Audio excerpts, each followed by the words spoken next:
How does being able to finally see your students in person feel like? It was the best feeling ever, just to see familiar faces that I haven't seen in such a long time, and to see how much the students have grown.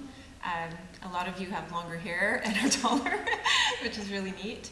But yeah, it's made all the difference just to be able to be back in the classroom face to face.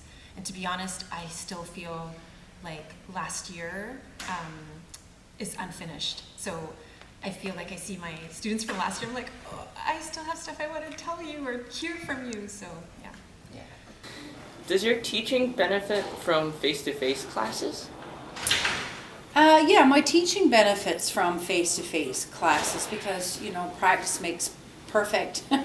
But my courses benefit from face-to-face because I teach courses that are very interactive and they're all very practical and team-based. So theater company, they all work as an ensemble, and in my theater production class, they work as a production team.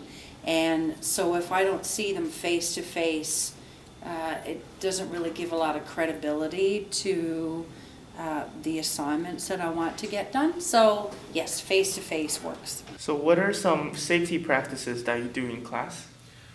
Okay, so we're basically going with, there was this document that was put out by the BCMEA, which is like the BC Music Educators Association, and I think it was all approved by the health minister in BC and everything. So it's actually really like comprehensive. Well, first of all, it's like we're spacing apart, like at least 2 to 3 meters, because all of the music classes are in the gym. Strings rather, everybody wears a mask. Same thing for choir, and for band. Since they're not actually, like using like air coming out of the instrument, what happens is that the sound is actually creates kind of like the vibration creates like this, it stops the flow of air, right? In order to create a vibration, it has to, the air doesn't project forward past the vibration. The sound particles vibrate, but the actual air does not like project forward. Right, so in music classes, instrumental classes, people are not wearing a mask, but they're still seated really far apart. And we also leave the room, during the class to let all the, everything settle, all the air settle and everything. So it's kind of like, like refresh everything, I guess, refresh the air. Yeah, just try and have people move apart. I have to, wash all the, kind of like sanitize all the chairs and everything after, in between each classes. Use hand sanitizer when I'm using the piano, and then the piano accompanist comes up, and all those different kinds of things. So, yeah. How do you feel towards the quarterly system? Okay, that depends. Are you talking about the real quarterly system or the hybrid system that we have, that we're using right now at the school? Well, I can talk about both if you want. Both would be good. Okay. Yeah. The real quarterly system is a challenge to both teacher and students. And I taught in the real quarterly system when I moved to Vancouver. I taught for a year. And the classes it's a whole morning with a break and the whole afternoon. Not like the hybrid we're doing right now, they're much shorter.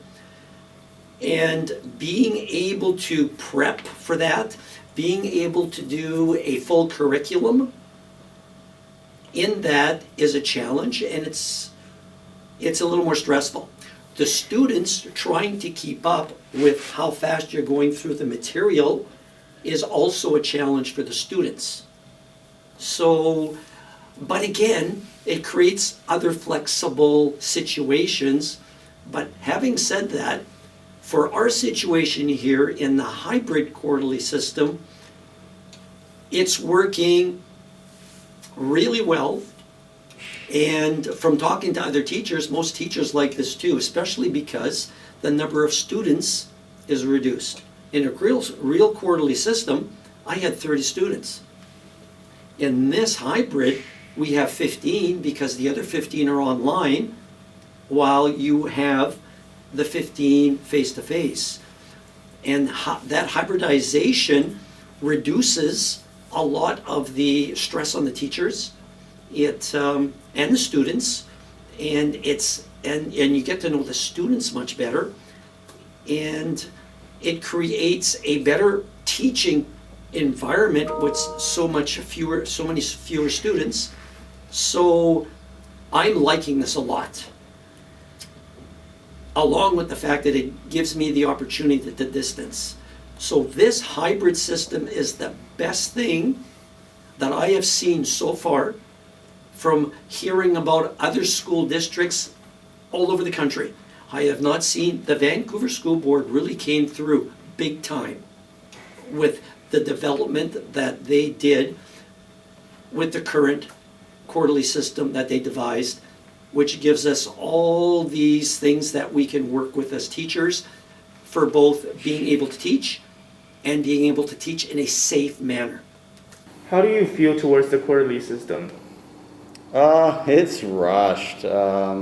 If you're organized and know what you're doing and manage your time properly, you're okay. But if you're just learning how to schedule your time and things like that, it can be quite challenging for some students, especially if you fall behind. Like even if you're legitimately sick for a day or two, you miss like 2 or 3 classes worth, and now you feel like you're scrambling to catch up. So it's compressed. It feels kind of like summer school.